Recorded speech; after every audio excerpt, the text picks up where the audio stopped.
Gentlelady yields back. Chair now recognizes Mr. Krishnamoorthi from Illinois.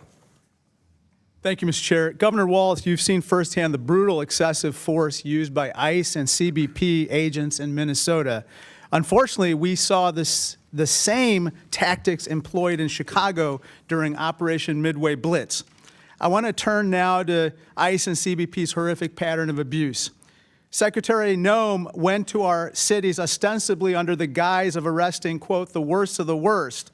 But in Illinois, less than 3% of those arrested during Operation Midway Blitz had criminal histories.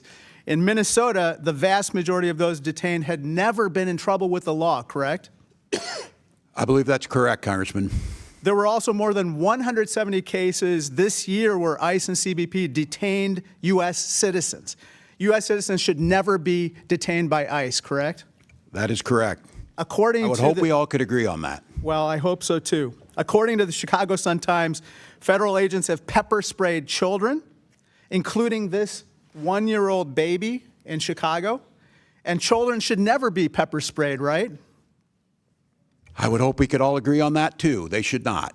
And according to The Independent, CBP agents dragged a 67-year-old U.S. citizen out of his car, breaking his ribs and causing internal bleeding.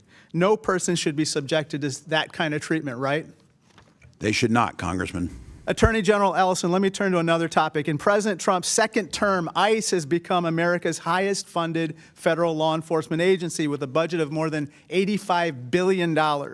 If ICE were an army, this budget would make it the 13th largest army in the world. Let's look at where that money has gone. Last year, DHS spent $172 million on 2 private luxury jets for Secretary Noem. I assume you're not aware of a stop payment on that particular payment, right? No, I'm not, sir. Republican Senator John Kennedy yesterday grilled Secretary Noem about a $220 million ad campaign featuring her prominently, including on this horse in front of Mount Rushmore. Secretary Kennedy suggested this was wasteful spending, and I agree. I assume you'd agree with that as well, right? I do.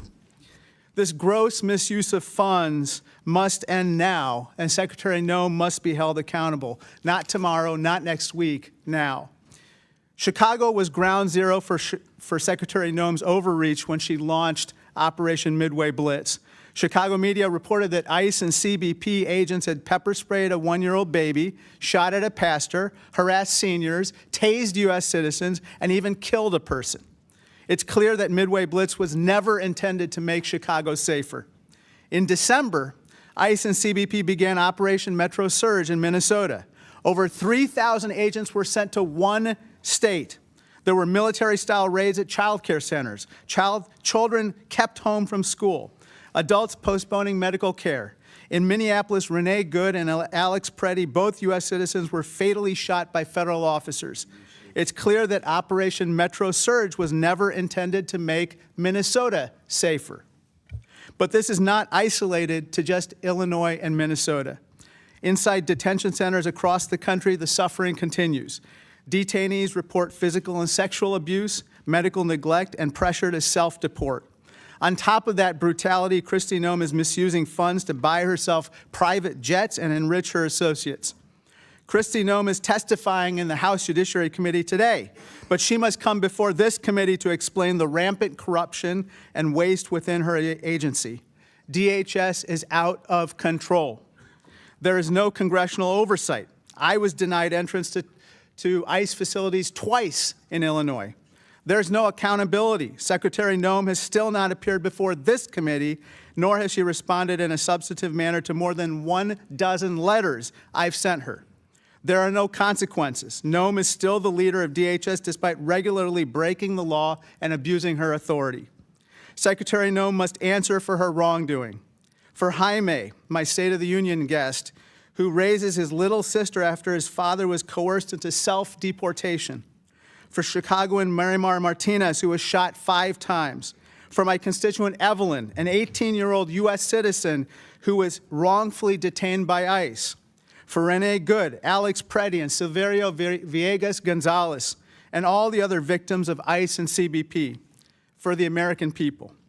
It's for all those reasons that, Mr. Chairman, pursuant to Clause 2K6 of House Rule 11, I move to subpoena Kristi Noem to testify before the House Committee on Oversight and Government Reform.